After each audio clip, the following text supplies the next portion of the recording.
దేవనామమునకు మహిమ కలుగును గాక. మీకు నా ఉదయకాలపు శుభములు తెలియజేస్తూ ఉన్నాను. ఈరోజు వాక్యము లూకా సువార్త 2వ అధ్యాయము 7వ వచనము. తన తొలిచూలు కుమారుని కని పొత్తి గుడ్డలతో చుట్టి సత్రంలో వారికి స్థలము లేనందున ఆయనను పశువుల తొట్టిలో పరుండబెట్టెను.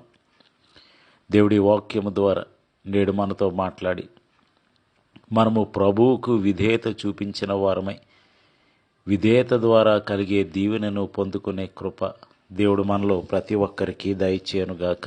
ఆమేన్.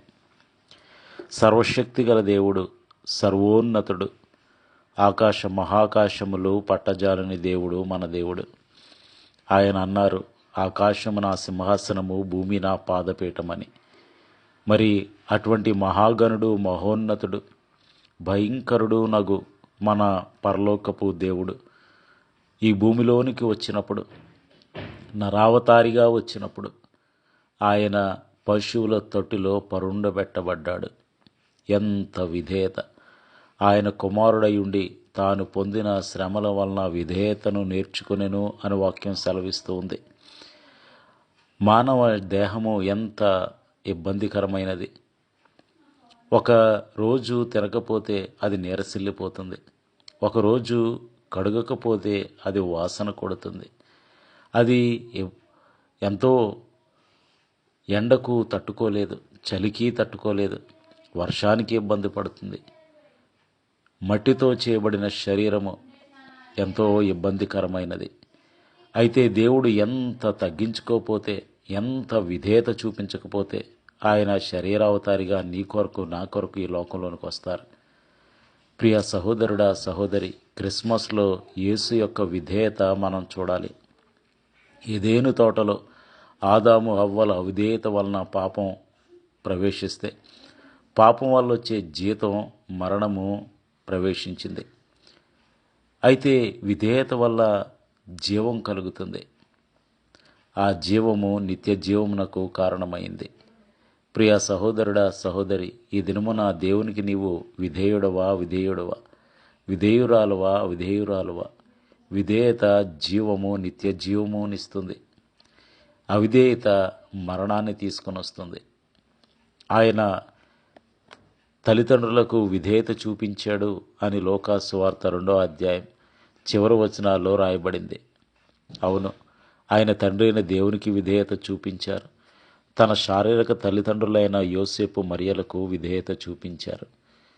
అయితే ఒకసారి ప్రధాన యాజకులు, శాస్త్రులు ఆయనలో తప్పు పట్టుకుందామని కైసరుకు పన్నిచ్చుట న్యాయమా కాదా అని అడిగారు. అప్పుడు యేసు ప్రభు అన్నారు, కైసరువి కైసరునకును, దేవునికి ఇవ్వండి అని.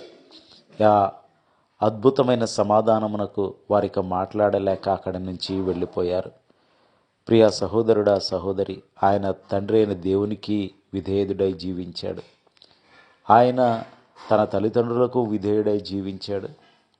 ఆయన ధర్మశాస్త్రమునకు లోబడినవాడాయను అని వాక్యం సెలవిస్తూ ఉంది.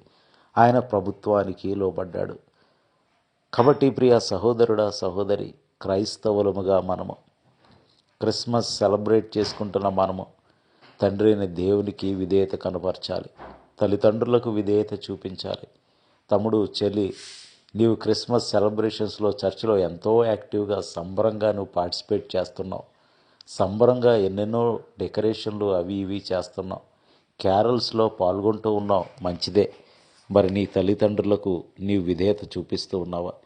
నీవు నీ తల్లిదండ్రులకు విధేయత చూపించకుండా నీవు దేవునికి సేవ చేస్తున్నాను, దేవుని పనిలో ఉన్నాను అంటే అది వ్యర్థమే.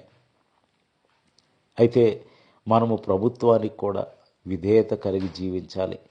ట్యాక్స్ ఎగ్గొట్టడం, ఏదో విధంగా పని తప్పించుకోవటం, మనం పనిచేసే ఆర్గనైజేషన్కి నష్టం వాటిల్లేలా ప్రవర్తించటం, ఇవన్నీ కూడా అవిధేయకరమైన పనులే. కాబట్టి ప్రియ సహోదరుడా, సహోదరి, క్రిస్మస్ నీకు నాకు విధేయతను నేర్పిస్తుంది. ఆయన సర్వశక్తివంతుడై ఉండి, సజీవుడై ఉండి, సర్వోన్నతుడై ఉండి, గొప్ప దేవుడై ఉండి ఆయన పశువుల తెట్టులో అంతవరకు నీ కొరకు, నా కొరకు తగ్గించుకున్నాడు. తనను తాను రిక్తునిగా చేసుకున్నాడు. నీ కొరకు, నా కొరకే కదా. మరి నీలో విధేయత ఉన్నదా?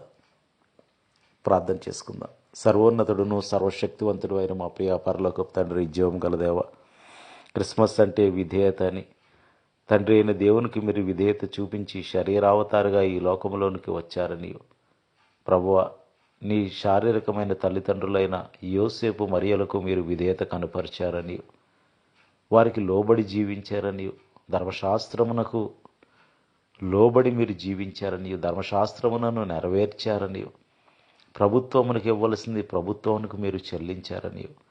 అవును ప్రభువా, విధేయతలో ఆశీర్వాదం ఉన్నదని, ఆ ఆశీర్వాదము జీవమవుతుందని, అవిధేయతలో అపరాధం ఉన్నదని, అపరాధము పాపము మరణమునకు త్రోవ తీస్తుందనే సత్యాన్ని మేము జ్ఞాపకం చేసుకుని ఉండగా, క్రీస్తు చూపించిన మాదిరి అయిన విధేయత చొప్పున మేమందరము జీవించుటకు కృప చూపించండి.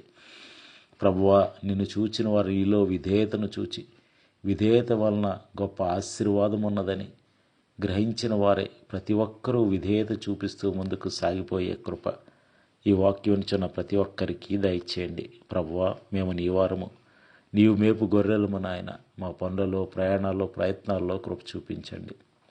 సంతోష సమాధానములతో సమృద్ధితో నింపండి. నీ కృప, నీ కనికరము, నీ కటాక్షము మాతో ఉంచండి. మేలులతో నింపి నడిపించమని యేసునామములో స్తుతించి వినయముగా వేడుకొనుచున్నాము తండ్రి, ఆమేన్. మీ అందరికీ నా వందనములు. ప్రభు పరిచర్యలో మీ సహోదరుడు దిలీప్ బాబు.